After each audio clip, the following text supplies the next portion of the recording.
Welcome to Iraq. I'd like to give you a little tour.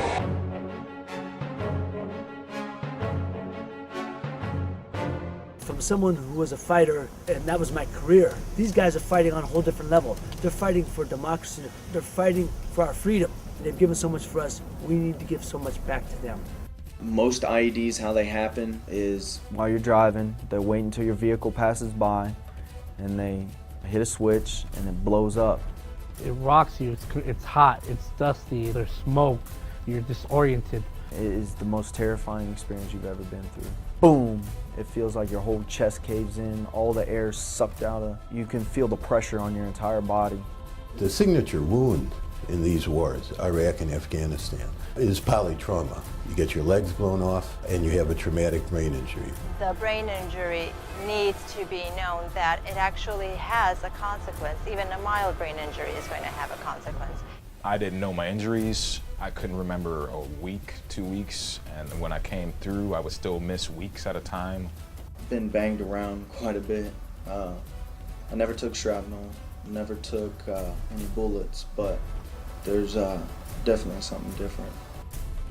We need to get the military and the Veterans Administration and the civilian world all talking, all sharing patients, all helping bring back the brains of the nearly 400,000 men and women who have deployed since the beginning of the Iraq and Afghanistan wars, who are projected to have TBI.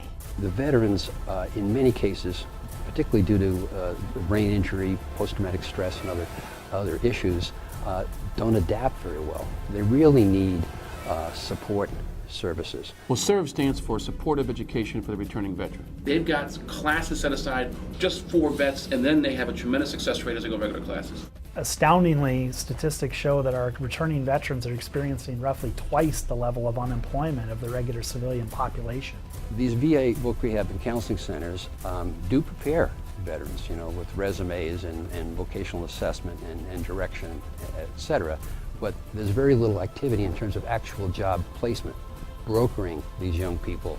With traumatic brain injury, it is so very important to diagnose it and treat it early on. It's very important because we know, for instance, with studies that have been done throughout the country in the civilian world with TBI, that about 90% of individuals who have a mild to moderate traumatic brain injury will become substance abusers within a year, 90%. So many veterans that are coming home, are honorable people who've served and sacrificed for their country, but they come home and they're having issues that get them into trouble and put them in a position in which now they're the bad guy. They charged me with attempted murder, felonious assault, aggravated robbery.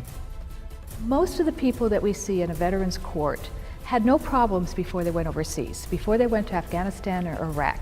They were not drug users, they weren't violent, they weren't having temper problems, they weren't having hypersensitivity, all those medical issues that you see.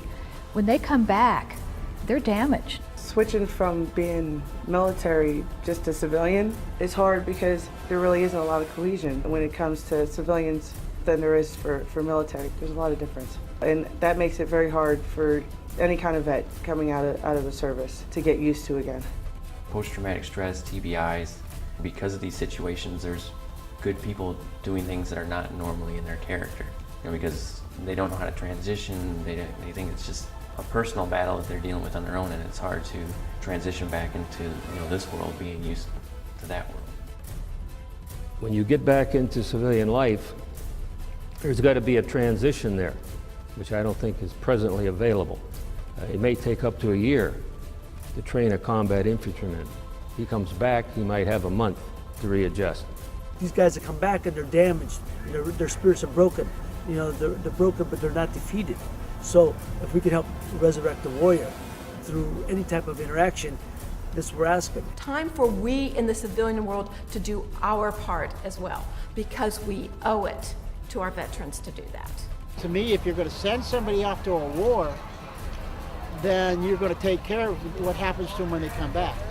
That's just what you do. We can all work together and help bring back this brain, this body, this warrior, this family, this community to a good, steady state where there will be employment, where there will be hope, and where there will be a future.